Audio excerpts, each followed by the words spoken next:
Welcome to Fearless with Jason Whitlock. I am Jason Whitlock. Happy Thursday to you. Fantastic show planned for you today. I'm going to have a fire starter, but I'm going to wait to light the fire because we're going to roll out to South Florida, Fort Lauderdale to be exact, and we're going to be joined by David Hyde of the Fort Lauderdale Sun-Sentinel. He is the voice when it comes to the Miami Dolphins and Miami sports. He's replaced Edwin Pope as the voice of South Florida sports. We're going to do that here shortly, but I also want to stay tuned. TJ Moe, Steve Kim are going to be here to help me talk about Brian Flores. And of course, Uncle Jimmy will be here at the end of the show. We'll do an approval rating on Dolphins owner Stephen Ross, and that's why we're bringing in David Hyde. David has covered the Dolphins and the Miami sports scene since 1990. David, did you think that you would live long enough and work long enough to be Edwin Pope's replacement? I feel like the dinosaur going down in the tar pit, Jason. I'm glad I got my keyboard operating still. Well, you look good, and I appreciate you doing this for me. Help me out here. I read your column, but explain to me and the audience again why you think Stephen Ross, in the wake of these Brian Flores allegations, why Stephen Ross, the owner of the Dolphins, needs to be pushed out of the NFL. Yeah, Jason, it isn't. If you live down here in South Florida, it's been 13 years of this. It's not like I don't know who's right and who's wrong or who will be proved in a court of law. Brian Flores' allegations or Steve Ross is emphatically denying that he offered $100,000 for Flores to lose games. I don't know. We'll see how this plays out. But it's been 13 years of this. I mean, from the time he stepped through the door with the Dolphins and took over for Wayne Huizenga, you've had internal conflict. Bill Parcells quit. Hey, that happens when a new owner comes in sometimes. But then you had him secretly flying across the country to interview Jim Harbaugh, not realizing that there are no secrets like that. Harbaugh's agent let everybody know, and split the Dolphins franchise in two, really, of whose side you were on. Then you got Bullygate, which everybody probably still remembers, brought in a whole nother investigation because he hired the wrong people to oversee the team. And that allowed, players to get out of control. Then we go to 2016. You had an assistant sniffing cocaine, and that being put on social media by a Vegas model. Then you move ahead to 2019, where they came up with this preposterous idea to tank and trade off players but they do that. They don't have the coach on board with it. Again, so my point is he doesn't know how to be an NFL owner. He's not a bad guy. But this is just the latest in 13 years of issues. David, what do you say to someone like me who thinks this whole Brian Flores deal is about trying to push out Stephen Ross, perhaps push out the owner of the Denver Broncos, or not push out, but make them sell to some minority group or person? That the push, I hear Stephen A. Smith and everyone at ESPN, Stephen Ross has got to go, and the Broncos are up for sale. This is a great opportunity for minority ownership. That this all seems orchestrated, not because Stephen Ross is a particularly bad person or the Denver John Elway and these guys are particularly bad people. People are just doing things and stirring enough chaos and turmoil so that the NFL is forced to bring in minority ownership. Am I crazy for thinking that? That sounds, whether that's the agenda Flores had. I wouldn't disagree with you that he got fired by Steve Ross, and he would like to fire Steve Ross too. I wouldn't disagree with that. The larger, can he bring in minority ownership and all that? that makes sense from a standpoint that what it's all other than the Jacksonville owner. I think they're all white owners, aren't they? I'm not Yes. versed in every. So yeah, that makes sense, Jason. That's not a bad way to connect all the dots. And so, do you have, what are your thoughts on Brian Flores and what happened to him in Miami?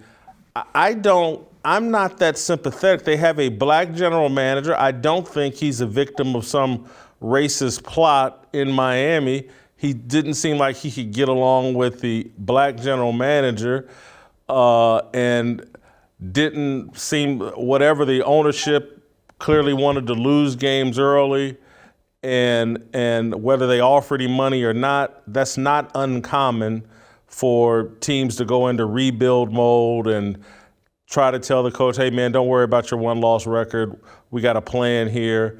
And then the thing that kind of really bothers me about this unwillingness to meet with this quarterback, whether it was Tom Brady or Deshaun Watson, I've heard speculation go in both directions. Stephen Ross may have decided, like, hey, I got the wrong guy. This guy's Mr. Goody Two-Shoes, and I don't have the right guy he's not willing to do whatever it takes to win here in Miami, and he can't get along with my general manager. I don't have a great deal of sympathy as it relates to Brian Flores, that he's been treated unfairly by the Dolphins. Do you?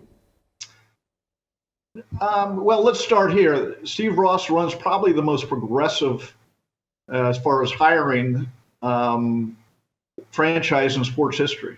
I mean, at one point there was the general manager, the coach, the assistant general manager, director of pro personnel, and the defensive coordinator were all black. I mean, that's 5 of your top, we can sit here and debate 6, 7 positions in the franchise were black hires. And so, locally in South Florida, the larger picture of, what the lawsuit is about, discrimination in NFL hirings, that's over there.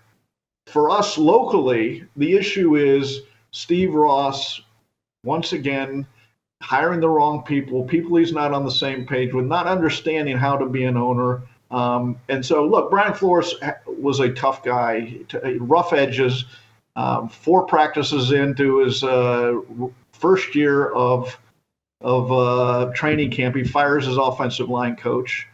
He doesn't get along with Minkah Fitzpatrick at the start, who trades him to Pittsburgh for worthless deal for the Dolphins, especially you're rebuilding. You don't trade all pro safety. So he's a tough guy to get along with. And that part, it's not like one guy's great and the other guy's awful in this. But the question becomes, if you're Steve Ross, is why didn't you have this guy on board with the tanking concept at the start? When you're going through the interview process, hey, we're going to play a lot of young guys. We might lose every game. Are you okay with that? All right, Dave, I'm going to let you out of here on this note. Do you see any way that Stephen Ross survives this? Will he be the owner of the Dolphins a year from now? Yeah, he can survive. I mean, look, everybody's lawyering up. And if Brian Flores' witness is his best buddy, that's what it comes down to, this corroborating evidence. What is that? And you can't really know where this is going to go until you see that. That said, does Steve Ross want to be an NFL owner anymore? He hasn't won a playoff game. It's been an embarrassment after embarrassment for him, and really a community jewel like the Dolphins franchise. And his handpicked successor, Bruce Beal, has been approved by the league. Why don't we just hand off to him and go into the soft night while you can before the next embarrassment comes for the franchise? David, thank you for the time. It looks like he got about another 50 years of work down there in Fort Lauderdale. You still look, young and spry. Well, yeah, looks are deceiving on Skype, Jason. Good talking to you. All right. Thank you, Dave. Dave Hyde, awesome columnist down there in Fort Lauderdale in Southern Florida. Wanted to get his perspective on Stephen Ross before I offered up a second take on Brian Flores.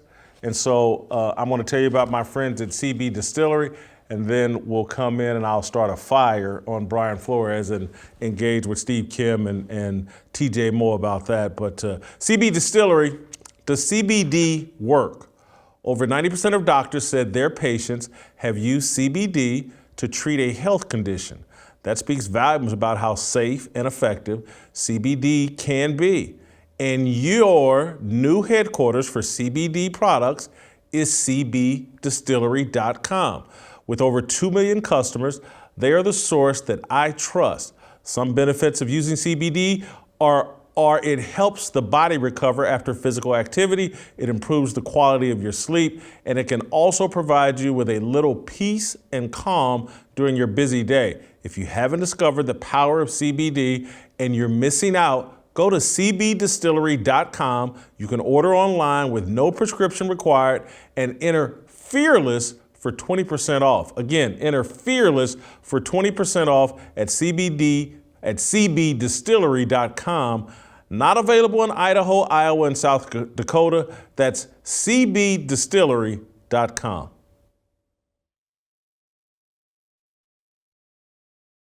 All right, welcome back. All right, let's get this fire started. We just let David Hyde warm things up with a little discussion about Miami Dolphins owner Stephen Ross. But let's go back to the main topic, the main course, Brian Flores and his lawsuit against the NFL. Black NFL players have made it quite clear they want to inspire change on behalf of George Floyd, Ahmaud Arbery, Jacob Blake, Rayshard Brooks, and other high-profile victims of alleged white criminal misconduct. Black football players enthusiastically appointed themselves experts on criminal justice reform, systemic racism, housing discrimination, and pay inequality. During televised commercial breaks, current NFL players preach about where they're from and how people who look like them are over-policed, over-incarcerated, and will earn $10,000 less than their white counterparts. You've seen the commercials. That's why I expect the next batch of Inspire Change commercials to feature former Dolphins coach Brian Flores. Surely the courageous freedom fighters speaking on behalf of George Floyd will lift their voices in support of Brian Harriet Tubman Flores. As qualified as football players are to speak on local policing issues, it pales into comparison to what they know about football, coaching football. As the New York Times, ESPN, and Flores' white attorneys have repeatedly pointed out, 70% of NFL players are black. These black players are eyewitnesses to the racism endured by Flores and countless black assistant coaches. If they're willing to take a knee for George Floyd, I'm sure black Dolphins players would be more than happy to support Brian Flores' lawsuit. And this is my problem with the Brian Flores controversy and the repeated allegations that NFL owners refuse to hire black head coaches. NFL owners will do pretty much anything the players demand they do. Cowboys owner Jerry Jones took a knee during the national anthem because the players demanded he do so. Jones's billionaire peers across the league did the same thing. The players control the league. The players forced the owners to hand over nearly $100 million to finance the Players Coalition, a vanity project for current and former players to build social media brands as social justice warriors. If NFL players wanted more black head coaches, more black offensive coordinators, they would demand it and it would happen overnight. Players create the hype and buzz around assistant coaches. When a talented and charismatic assistant coach reveals himself on his staff, it's the players who start gossiping about his impact, his ability to connect, and his relentless work ethic. Brian Flores doesn't need a lawsuit to get a head coaching job. He needs the support of black NFL players. The same is true for Chiefs offensive coordinator Eric Bieniemy. But black people, we've been taught to prefer the charity of white people over the support of our own. This preference for charity played a role in Flores getting fired. Dolphins owner Stephen Ross figured out Flores isn't ruthless enough to win at the highest level. If you believe Flores' narrative, Ross tried to forge an alliance between Flores and an established NFL quarterback. Multiple outlets have reported the established quarterback was Tom Brady.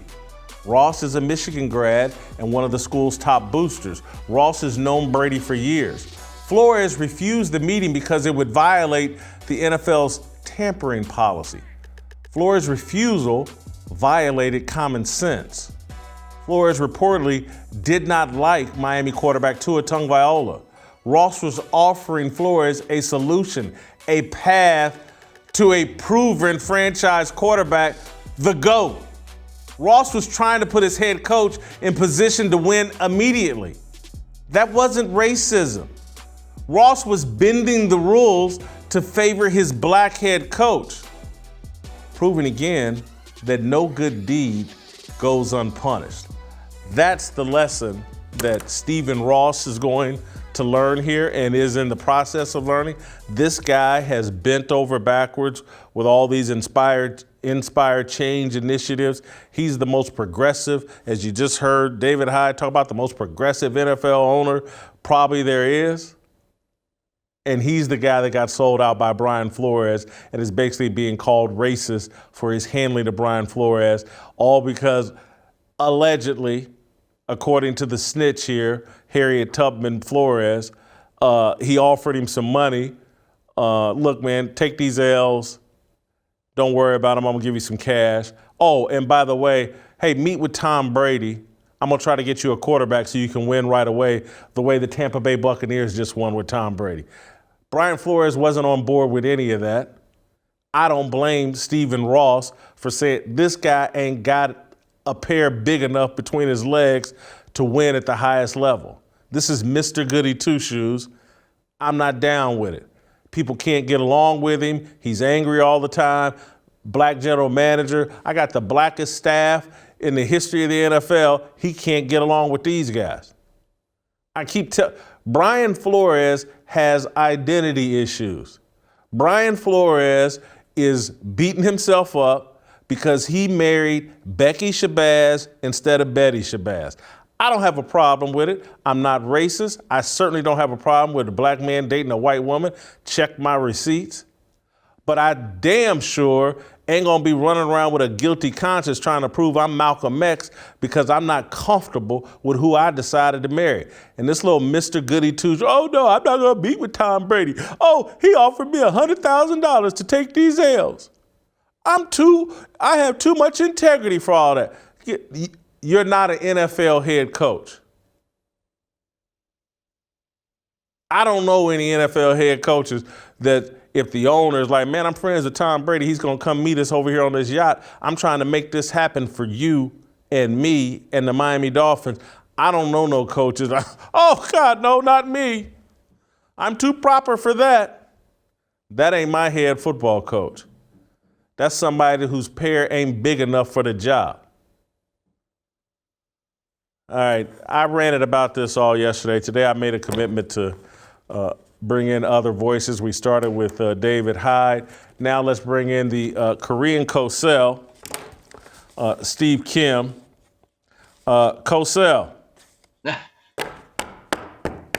I love the swag. Thank you, Steve. Love that. Love that. You know, that's awesome. Let's start here. Should Stephen Ross be removed as the owner of the Dolphins? No. And I read David Hyde's column, but my view is him just being an inept owner should not qualify him for the chopping block. I mean, from what we know, this is not Marshot. This is not Donald Sterling. This isn't even George Steinbrenner when he was suspended for a full year in the early 90s. As far as I'm concerned, any owner that tries to get a young coach, Tom Brady, why is that being looked as a pejorative? I will say this, though. The one aspect of this whole Flores thing that I find the most fascinating is the whole issue of tanking. Look, teams have tanked for years, and it's always like, hey, we're going to try to win, right? You know, with the wink of the eye. If it can actually be proven that there was a financial incentive, and again, the burden of proof is on Brian Flores and his representatives to actually prove this, then to me, yes, he should be legislated and forced out of the league. But it kind of reminds me of this tanking thing of one of the all-time great quotes from the playmaker Michael Irvin. Jay, you remember the infamous White House of the Dallas Cowboys, which was a house of ill repute right across the street from the Cowboys practice facility? Now, for our younger audience and those who are not in the know, the White House was a place where all the Cowboy players said, you know what, instead of getting motel, hotel, Holiday Inn, let's all chip in together and bring our friends to our pad, our bachelor pad. And I know people that actually brought girls over, believe it or not. I know a lot of the inside stories.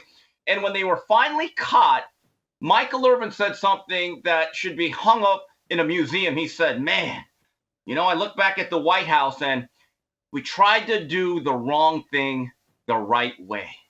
And when it comes to tanking, it may be the wrong thing, but you still have to do it the right way. So again, if that aspect of any of those allegations, that particular one is true, then yes, get Sandman Sims, get him out of here, give him the hook.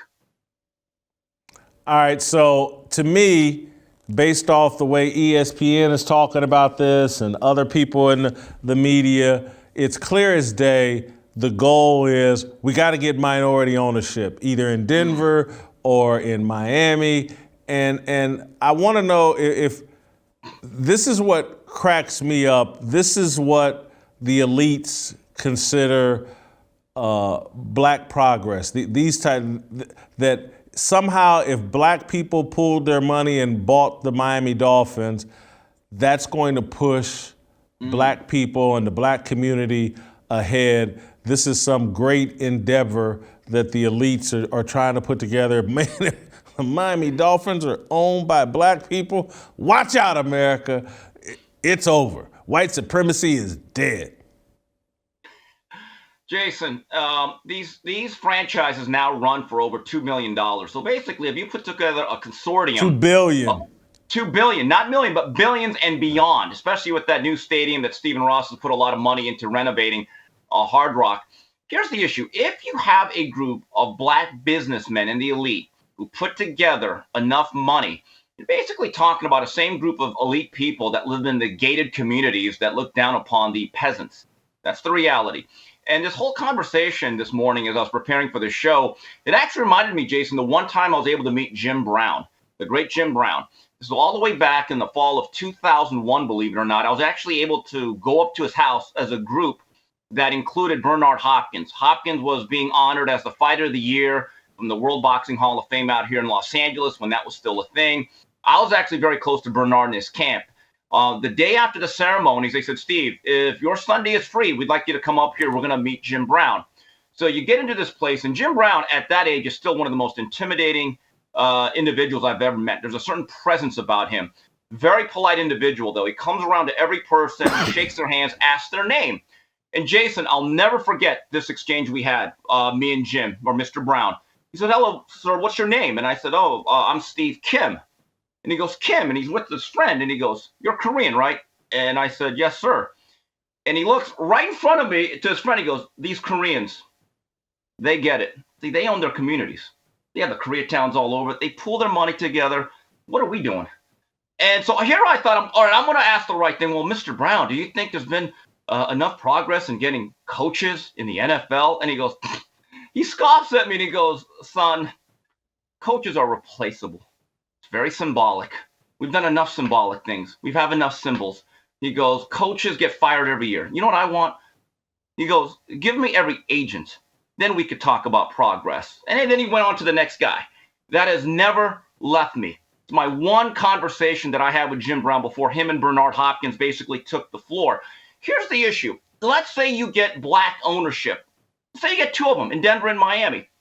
What does that do for the community at large? I would argue that instead of having two NFL franchises that are owned by black groups, if you pull that money together across the country, would it be better off if you created 10 to 15,000 small black businesses or brought property in those affected areas that are largely populated by people of color, and then creating a job in an ecosystem all across the country? I'm being dead serious. I don't know exactly what having two NFL franchises do, except for the media that's going to feel good about themselves. They're going to feel as though they were a part of this. And obviously for the people that are getting the proceeds from being a part of that cabal. I think that's the question that really has to be asked. Steve, you make a great point. I'm going to tell you one of my all-time favorite Jim Brown quotes. And Jim and I have been friends. Jim's been a mentor of mine for the last 25 years, maybe I would say. But Jim's greatest quote, he did not just to me, he said this many, many times. The problem with black people is we buy what we want and we beg for what we need. Buy what you want, beg for what you need. That's our problem. Let me ask you this, Steve, because my overall point here is that black NFL players could demand black assistant coaches be elevated to head coaches. And if they did this the way that they have demanded that ownership kneel during the national anthem, that ownership spend hundreds of millions trying to make sure that no one else like George Floyd ever gets hyped up on fentanyl and gets killed by the police, the players could actually change the hiring practices of the NFL if they demanded, if they hyped up some of these black assistant coaches. I think the silence of the active players on this issue, I don't see Dolphins players running out, former Patriots players running out. Oh my God, Brian Flores, this is criminal what has happened to him. I just don't see it, and that's why it's hard for me to take this seriously. If these coaches were being treated so horrendously, at this point, the way these players have stood out there and made the NFL do all kinds of stuff as it relates to social justice warrioring, these players could make them hire black coaches. They won't do it. And so it makes me not take the complaints seriously. You know, Jason, I think a lot of the players just want to play football. They don't actually want to be activists. They want to make a living. They want to create generational wealth. And they want to live the rest of their lives in comfort. But if they were to speak out honestly, let's say a couple of players, and David Hyde talked about it, there have been black players that had issues with Brian Flores, and now they're going to have to walk all of that back. They are in a catch-22 situation, because if they don't speak highly of Flores or any black coach, you know what the names are going to be. You know how they're going to be branded, and they're going to be very, very ostracized. But it reminds me of one of my favorite In Living Color skits played by one of the Wayans sisters. Remember Bonita Butrell? She was the one that was always gossiping on her windowsill, like, baby. And she's, oh, my God, I love this person. And under their breath, but between you and me, oh, my God, she was a dick, right? That's probably what you're going to get with Brian Flores. Like, yeah, we love Brian Flores. He's a leader of men. He was great. He said it. Between you and me, Jason, that man couldn't coach his way out of a paper bag. I mean, that's the reality of it. Because if you go back to the Colin Kaepernick thing way back in 2016, there were actually reports that his teammates, a lot of them black, they weren't feeling him. Really, I remember Michael Silver coming out flat out saying, yeah, he's not a popular guy. All of a sudden now he was the Messiah leading all of the players. So what you're going to have is this revisionist history, because nobody, and I hate this term, wants to be on the wrong side of history, because we're just not allowed to be honest anymore. What do you think of Hue Jackson's Oh. insinuations. Yeah, I went 1-31 with Cleveland, but Yeah. it's because they wanted me to, and he insinuated they offered him money, and then he didn't really. Then he backed away from it. I mean, Jason, I always thought you were very harsh when you called him Hubris Jackson. Now I think you took it easy on him. I'm thinking, first of all, you went 1-31. You almost went 2008 Lions 2 years in a row. And look, I respect Hue Jackson. He has had a long football career. But go back to your point you made a couple minutes ago, Jason. I didn't see a lot of black players on the Cleveland Browns then, now, or ever saying Hue Jackson got a raw deal. If you look at his run with the Raiders, he actually had a decent first year. I think he went 8-8. But his behavior was such that the Raiders, who I believe, based on the history of Al Davis, going all the way back to Art Shell, Tom Flores, I would call them a very progressive organization. All right, they've never had any real racial barriers. They're willing to take chances, give people opportunities. They said after 1 year, Hugh, your juice is not worth the squeeze.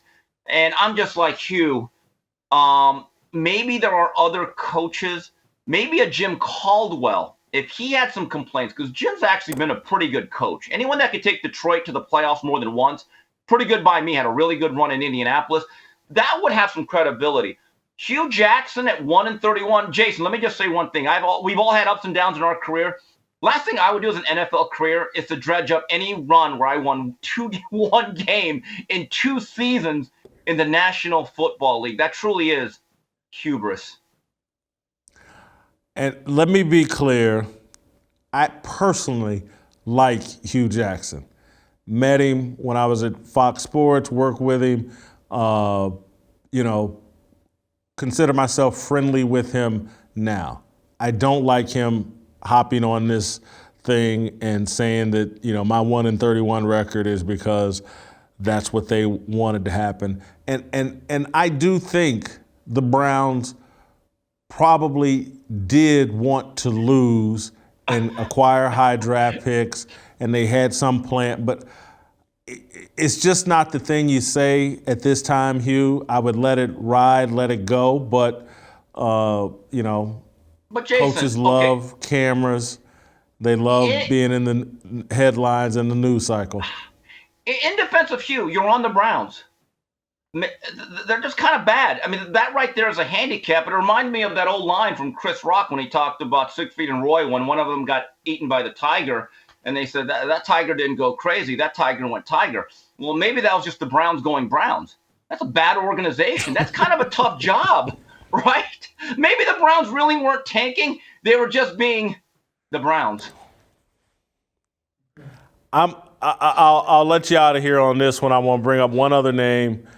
Eric Bieniemy. People love to throw his name around. I just haven't heard Chiefs players standing on tables, beating their chest that this guy's the next big thing. The media loves to talk about him, but I just haven't heard it from Patrick Mahomes, from Tyreek Hill. I don't.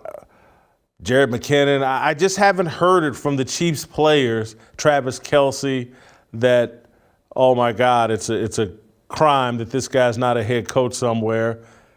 That's why I just don't. It's a media phenomenon. It's a little easy thing for the media to say, but it just doesn't seem to be backed by anything real, in my opinion.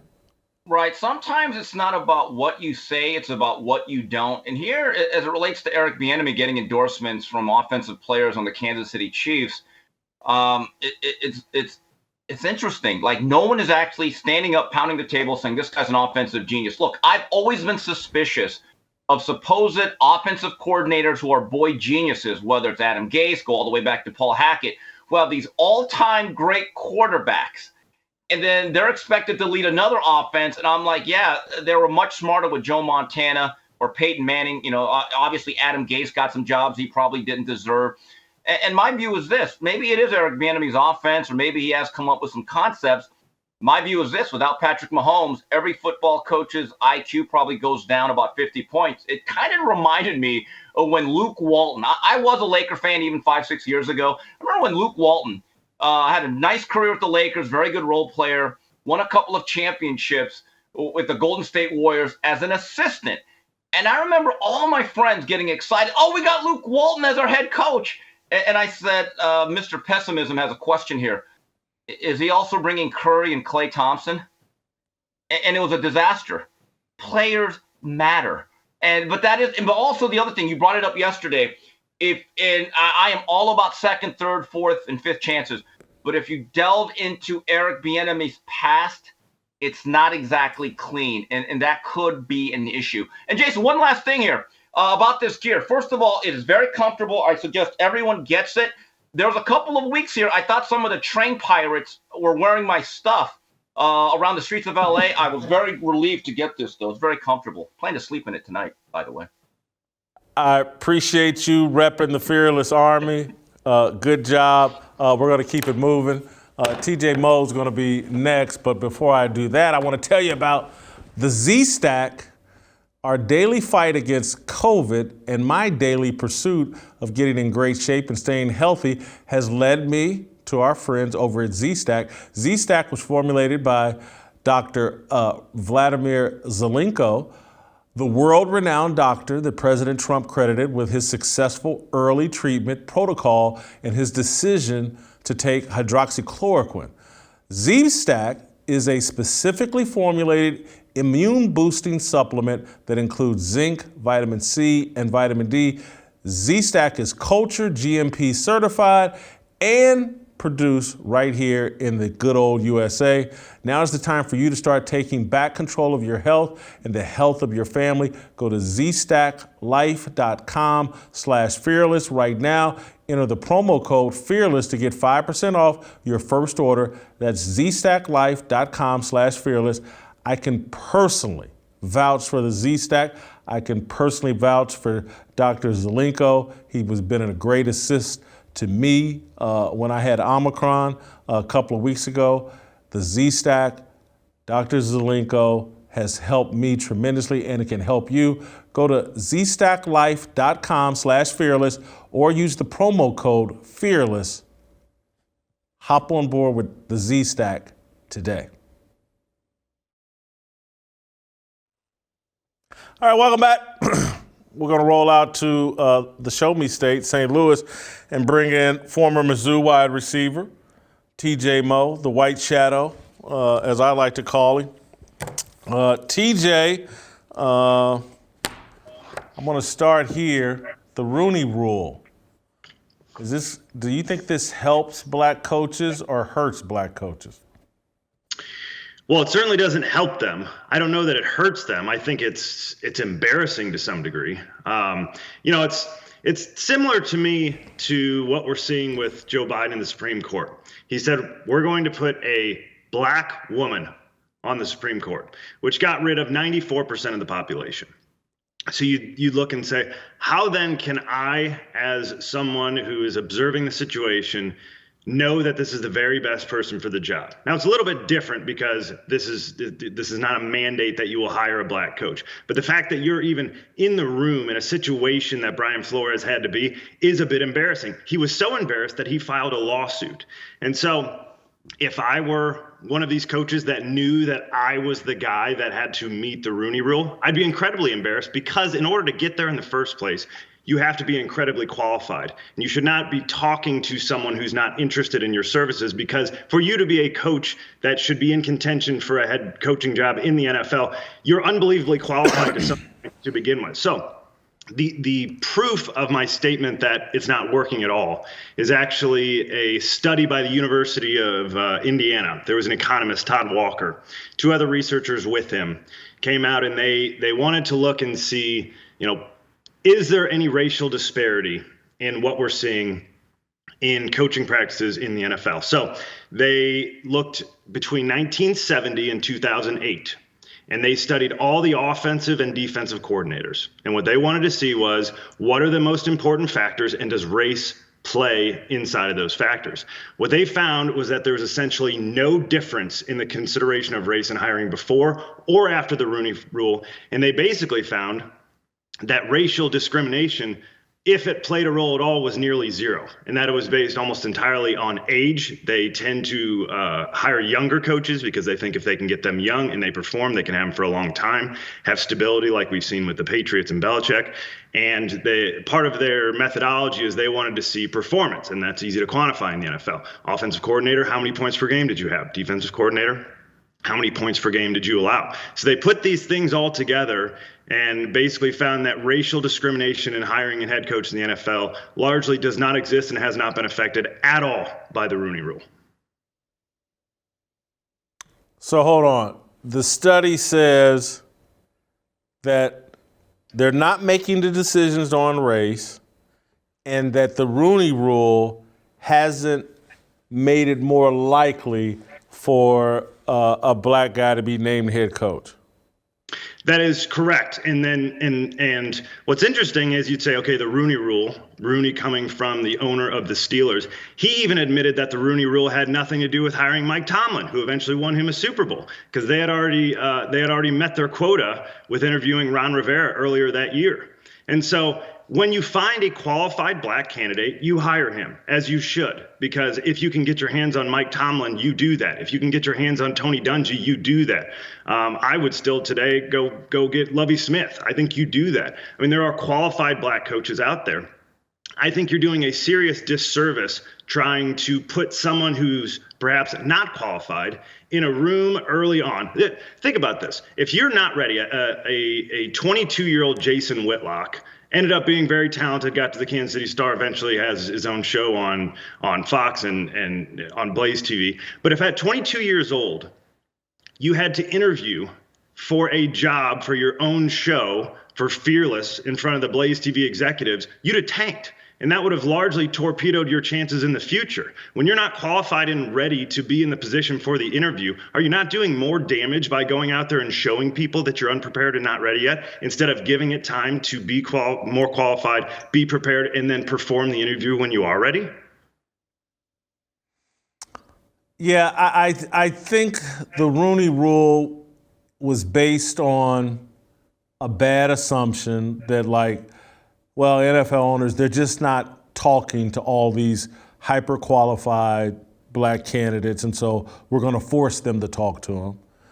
And what has happened is, like, people have been forced to talk to Eric Bieniemy, and it seems like they've come away really unimpressed, and that's why he hasn't gotten a head coaching job despite interviewing 6, 7, 8 times now. And now, Eric Bieniemy, to me, has been harmed by the Rooney Rule. Everybody talks about him like he's this next great head coaching candidate. I don't think there's much substance to it. I think he's likely a career assistant coach. I've talked extensively with coaches and other running backs. Don't make good head coaches. Everybody knows this. They say the exact same thing about defensive linemen. Don't make good head coaches. If you talk to anybody in the profession, and the reason why they say it about defensive linemen is because, again, there's only one defensive line coaches. There's only one level of the defense that they actually worry about and need to know about. When it comes to running backs, that's a very instinctive position. It's not someone that, has a big vision of the whole field. Just think about the running backs. Just think about the teams you played on and where the leadership normally comes from. It normally comes from your inside linebackers and your quarterback. That's right. And then maybe defensive backs, safeties, would probably be next in line. That's where the player leadership. It's not your running backs aren't those guys. And then I would say the next group is offensive linemen, and that's generally how it plays out in coaching. People that are quarterbacks, people that are middle linebackers, safeties, and offensive. tend to make the best coaches. And that's why we're trying to force this square peg, Eric Bieniemy, into a round hole, and it's a total disservice to him. Could not agree more. Henry Josie, one of the best running backs I ever played with, he would have been an All-American. He busted up his knees so bad that the surgeon basically said, we only see this type of damage in car accidents. And so he ended up actually coming back and being really, really good. But I remember having a conversation with him about the running back meetings because he always looked bored, and the guy was unbelievable. And so we were talking one time, he's like, look, being a running back's easy. It's the 3 Bs. You either bend it, that's the cutback, bang, hit the hole, or bounce it outside. That's it. That's all there is to being a running back. You got 3 things to do once you get the ball and you go.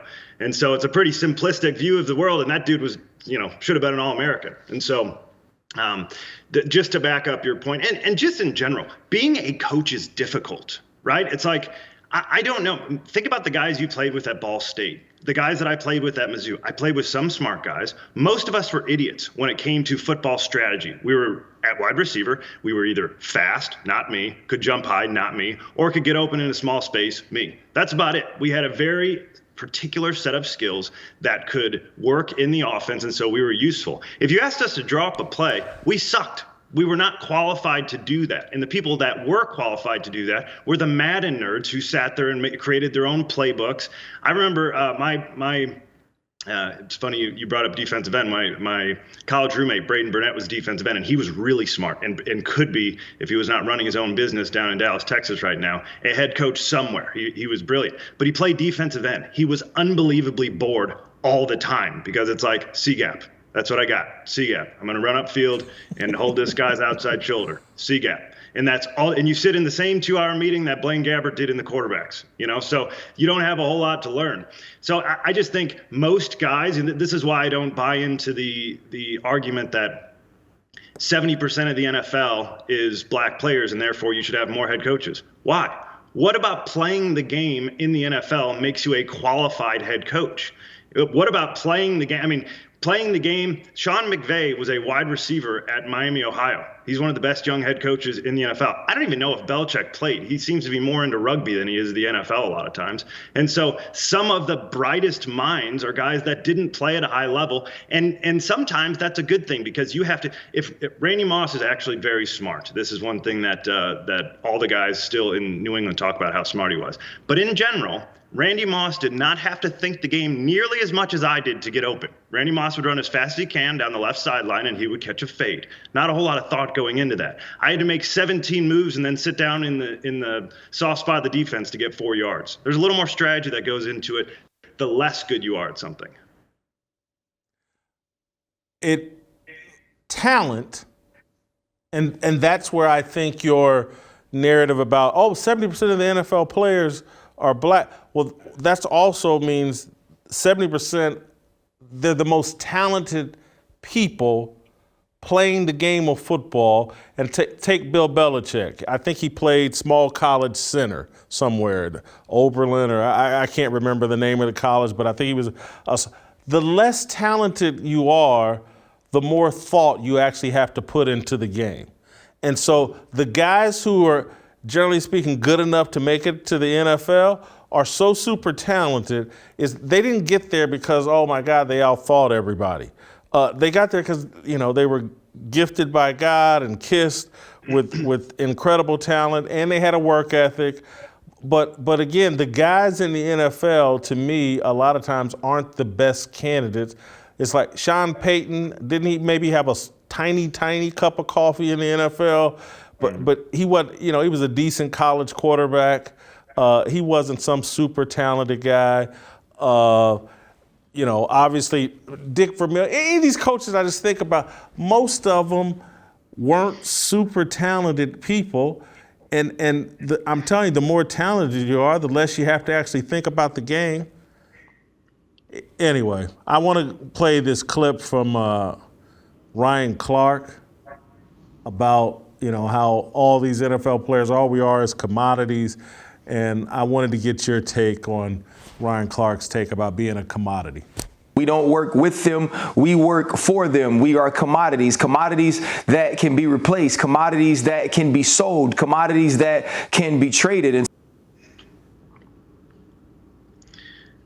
floor is yours. What? Yeah. So, I mean, let's just break that down. It is spoken like he's a mass comms major. I looked up his major. The people who say things like this know nothing about business, not the first thing. And they're incapable of taking a macro view of how you have to run things. So that's Ryan Clark.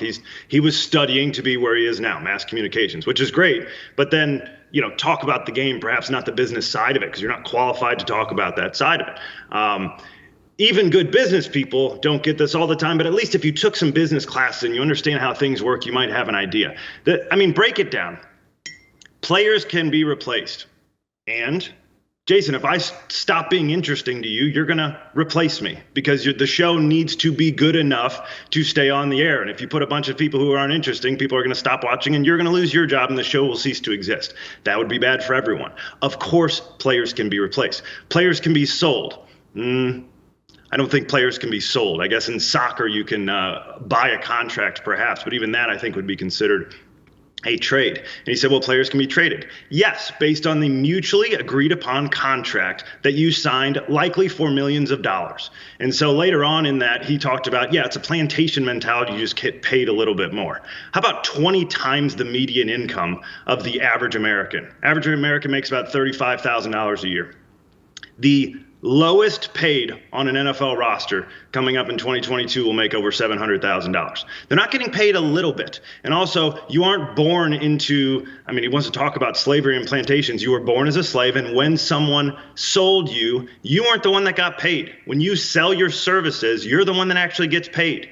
And so it's a false premise. It's ridiculous to begin with. And this is not a fully formed thought yet. I've only just begun to think about this, but match up what he said with the definition of socialism. He said we are commodities that can be replaced, that can be sold, commodities that can be traded. Socialism states that the means of production, distribution, and exchange should be owned or regulated by the community as a whole. He's saying the owners shouldn't have the power to do this.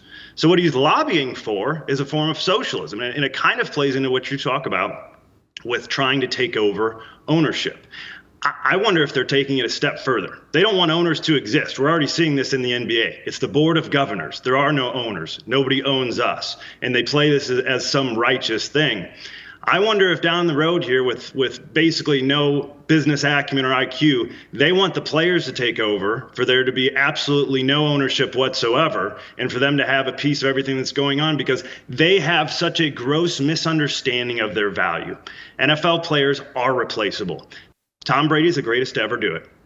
He retired. The NFL will go on and have great ratings next year. Michael Jordan recovered. The NBA recovered from Michael Jordan, and LeBron James came along. You are replaceable.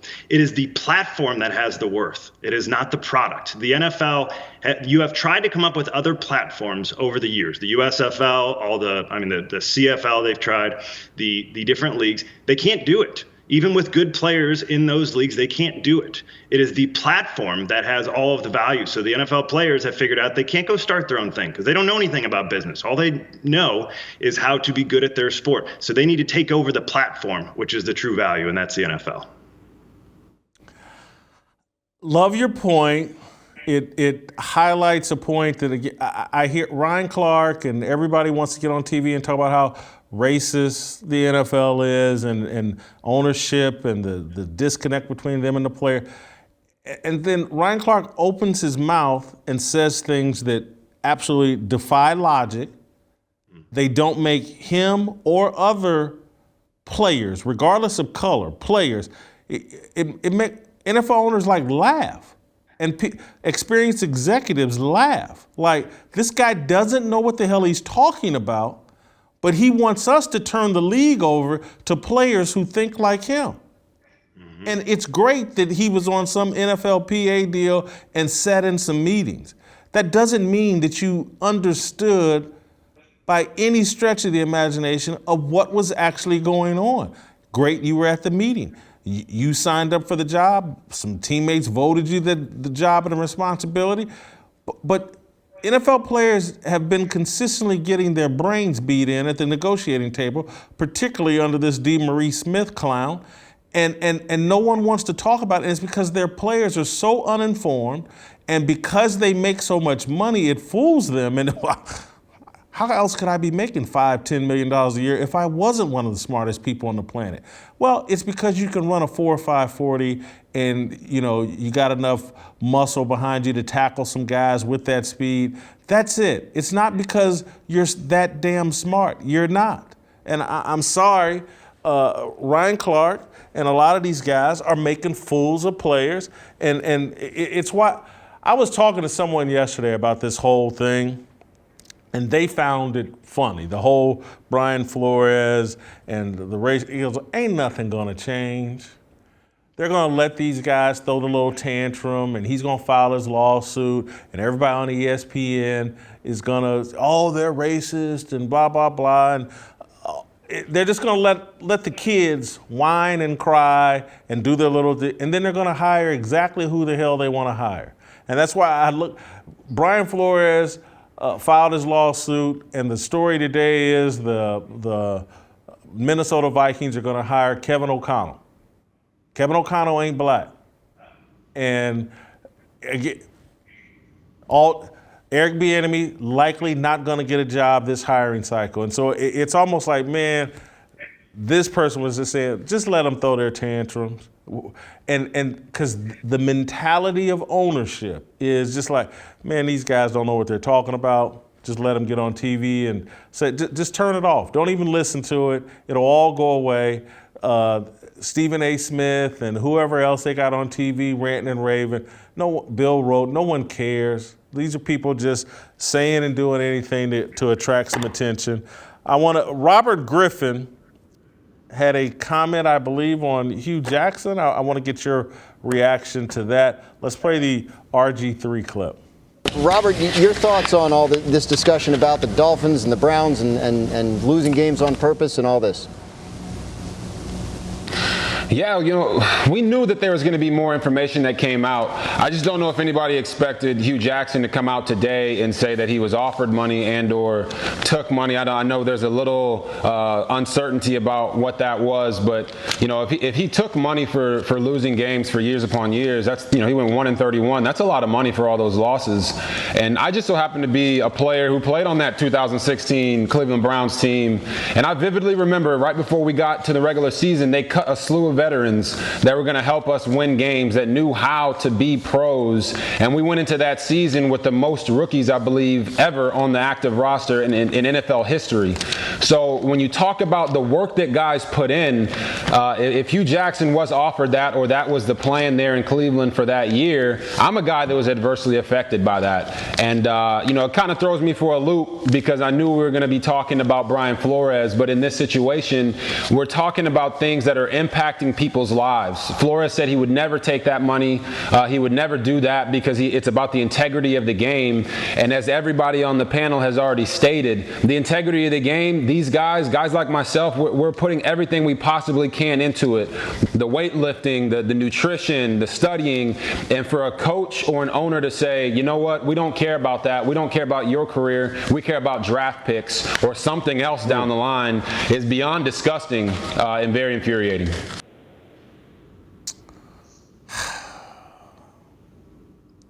To me, that sounds good on TV, but I don't know how much stock I put into what RG3 just said. Do some teams go out there and do rebuilding deals and know they're going to take some L's? Absolutely. What's your reaction, TJ? Part of it is consider the source. RG3 is a guy, I played against him in his Heisman year. RG3 is a guy that wouldn't throw the ball away because he did not want to affect his completion percentage because he wanted to win the Heisman. And so if we're talking about being selfish and doing things that are best for the team versus yourself, it's probably not coming from the right guy. He's just getting into media. He's going to say some things like this. I don't buy that. I also don't think RG3 was negatively impacted because of his injuries. Them losing games was a byproduct of not having good enough players to win games. And if you're trying to lose, it's pretty difficult to lose games on purpose.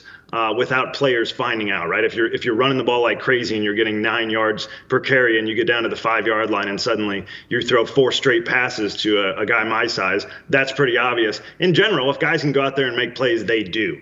I think it would be much more beneficial to all of us if guys like RG3 would get on television and say, I can only worry about my performance and what I do. I try to do the best that I could so that we could win games. And I think every guy on the Browns did that. You're going to have to talk to Hue Jackson about what Hue Jackson did. Also, at that point in his career, RG3 was probably part of the tanking process. That's why he's on the roster. Fair enough. He could help them lose games. And so, anyway, I got to go. Thank you, TJ. Good job as always. Let me tell you about my friends over at Policy Genius. Policy Genius, if someone relies on your financial support, whether it's a child, aging parent, or even a business partner, you need life insurance. Having coverage through your job may not be enough. Most people need up to 10 times more to properly provide for their loved ones. That's why you need to see our friends over at Policy Genius.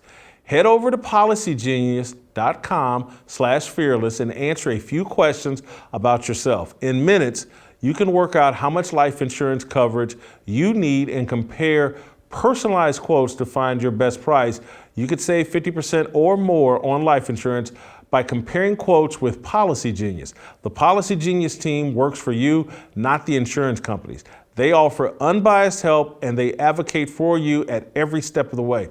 Policy Genius doesn't sell your info to third parties. Since 2014, they've helped over 30 million people get the best possible plan for themselves and their families. Head to policygenius.com/fearless to get your free life insurance quotes and see how much you could save.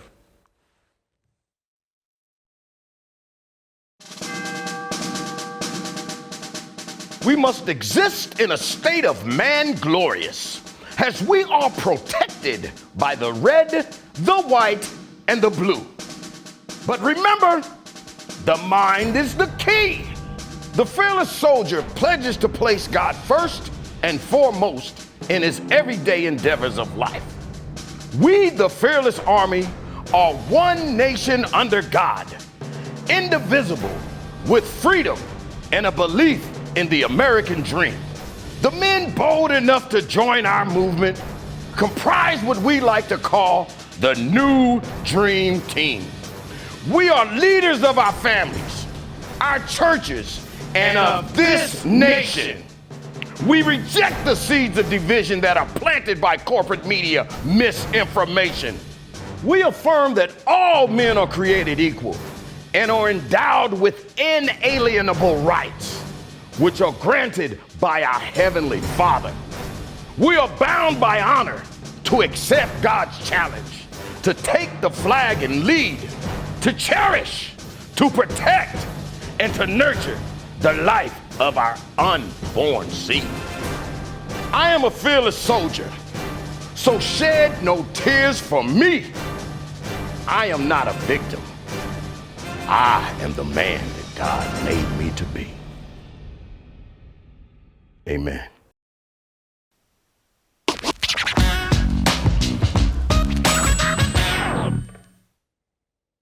Oh, welcome back. I don't The hell is wrong with you? know. I'm just going a little crazy. What you doing? Did you take a little too much of that ivermectin? What the hell? He over here doing iver. Damn, bro. You know, my mother loves that Contagious song. Well, you know why. Why? Your mother's an Isley brother. Yeah. Hey, your mother and Ron Isley. You know? Yeah, back in the day. Hey, you've made no comment. You know, I've been addressing it a bit more casually on the show the past 2 days. You said nothing about it. What have we been talking about the last couple of days on the show? Brian Flores. And Brian Flores been stepping out of line talking about who? His boss. Oh. I look like a damn fool to you? You look just fine to me, Mr. Whitlock. Shit. We sick, boss? Oh, all right. Getting the truth out of you is just not gonna happen for me, huh? I'm just being honest with you, man. I'm just saying, hey, look, let me just put it like this on a for real note. You want to talk about, okay, let me put it like this. How the hell are you going to let Steve Kim show up looking better than you? That will never happen again. But Speaking, no. He had fearless swag on. Yeah, okay, can we talk about that for a minute? Yeah. Because I have a little problem with this, and I'm sorry, Steve, but I'm going to bring this up. Steve hit me up a couple weeks ago. Hey, Jay! I'm like, no, it's Oh, Jimmy. he was calling you Jay? Yeah, like, no, it's Jimmy. Well, you, Jay. Hey, send me some swag. I'll pay you. Cool, I sent you some swag. So I hit him up last week. Steve, you ain't sent me my money. You know, Jay, I haven't gotten anything yet. This dude show up on TV wearing the stuff I sent him. Send me my money, Steve Kim. Yeah. See what I mean? And another thing about Steve, you know, Steve is cool. He's down, but you realize Steve think he black.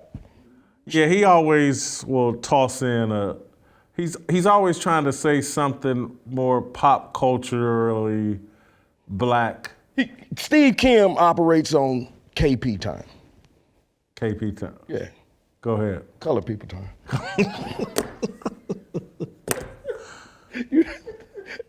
I'm just saying. Hey, what about the show today, other than Steve Kim's dress? You had our guy. Honestly, I normally call White him Shadow TJ Moore? Well, you know, I call him the show me bro. You know. Show me bro. You know, but honestly, I'm gonna have to start calling him the fact man. Fact man? Yeah, because I mean, no matter what you say, I mean, notice he'd be talking to me like, you know, Jason, says here that when you were 22 years old, you could consume 559 wings in one setting. Is that true? Says here that back in 1972, John Hadley could smoke 3 packs of cigarettes in 1 hour and still live to tell about it.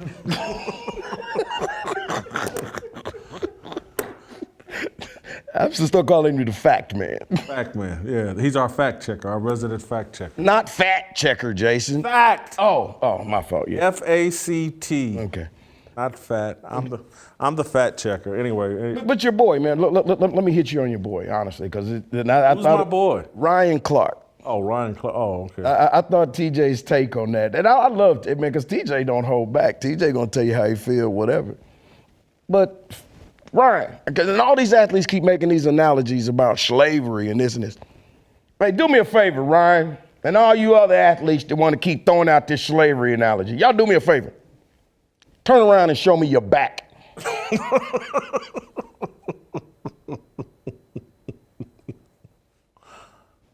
Good point. I'm done. Good point. You know, we're gonna cut that down and put that message out to Ryan Clark. Yeah, show us your back. Yeah. There you go. That's all. It's a good one. All right, let's get to the approval rating on Stephen Ross, the owner of the Miami Dolphins. Job performance. They didn't make the playoffs. Okay. He's in a little hot water. This is third or fourth coach he's fired after a 3 or 4 year period. You saw my guy David Hyde come on. He took a dump on Stephen Ross pretty so. Job performance, I got him at an 8. Jason, the man has $7.6 billion. Okay? And I just like to say this in the words of the comedian Ron White. The man is loaded. And I give him a 20 for job performance. $7 billion, that's pretty, he's doing a good job in some capacity, that's true. All right, character, you know, I allegedly offered some money on the low for losing, as some people would call it, tried to set up an illegal meeting with Brady.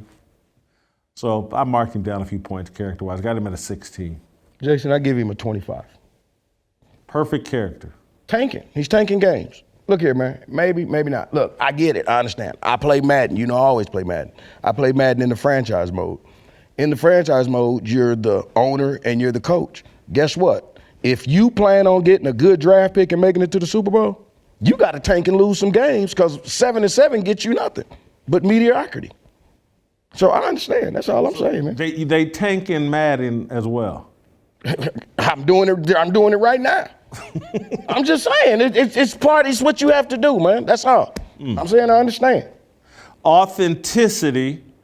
I don't know if I find him all that authentic. He loves to do all this social justice warrior stuff, and it hadn't done him any good. He's still in the crosshairs right now. He's a racist owner despite having damn near his whole staff of the Miami Dolphins was black. So I don't think he's authentic. Yeah, I think he's played the game. No good deed goes unpunished. 14 in authenticity. I give him a 20 for authenticity. Why is that? Jason, you know what this is about, man. Keep it real. What? Keep it fearless. Hey, man, he's rich, he's white, and he's a Trump supporter. Oh, is he a Trump supporter? Come on, man. He's rich, white, and he's a Trump supporter. And he don't make no secrets about it. He ain't making no apologies about it like some of these people. So guess what? He didn't apologize about being a Trump supporter, and he ain't apologizing about this. That's what I respect about him. He gets a 25 for authenticity. I'm done. All right, that's not bad. It factor, $7 billion got to give you some kind of sex appeal, spark, or whatever. So I got him at a 12 it factor. I give him a 0. It is what it is because it can't be nothing else. Jason, this is that moment you find out in life that there ain't no Santa Claus. This is that moment in life that you find out that wrestling's fake. This is that moment in life that you find out that OJ really did do that shit. You know? Hey man, this is just not OJ. This is just one of them moments in life you gotta accept it. Let me just put it like this, man, for real. If I'm an owner and I tell you the coach, I say lose that game, guess what your job is to do? Lose that game, bro. Now you might not agree with it, you might think it's crazy, but let me just ask you this quick little question, all right, real quickly. That might sound crazy, but how else could you possibly explain the performance of the Kansas City Chiefs against the Cincinnati Bengals this past week? If you ask anybody that saw that game, what do they say? Looked like they tried to lose that game, you ask me. Maybe Andy Reid's a lot better soldier than what we think he is. You know where I thought you were going to go with that whole deal about, you know, they give you the order to tank, and he's the owner, and you got to do it, blah, blah, blah. It's almost like 3 or 4 years ago when you came out to L.A. and I said, hey, Jim, you're going to be Uncle Jimmy, and you're going to like fat women. And you hopped on and played that role. I literally hopped on it and bounced up 3 or 4 times doing it. But you know what? As a matter of fact, you know what? I didn't ever tell you that one woman you set me up with, man. Honest to God, man, I climbed on top of that woman and got a nosebleed. I ain't never did no mess like that in my life. All right, so I got him at 50 in a dumpster fire. You've got him at 70 in a grease fire. Man, it's almost Friday. It's almost Friday. Thank God. Tomorrow, it will be Friday. As old folks say, good Lord willing and the creek don't rise. There you go. Yeah. That's tomorrow, and so we'll see you tomorrow. Well, you did a good job. I wanna be, I just want, I wanna be, I just want. I want free, I want freedom, I want freedom. I want free, I want freedom, I want freedom.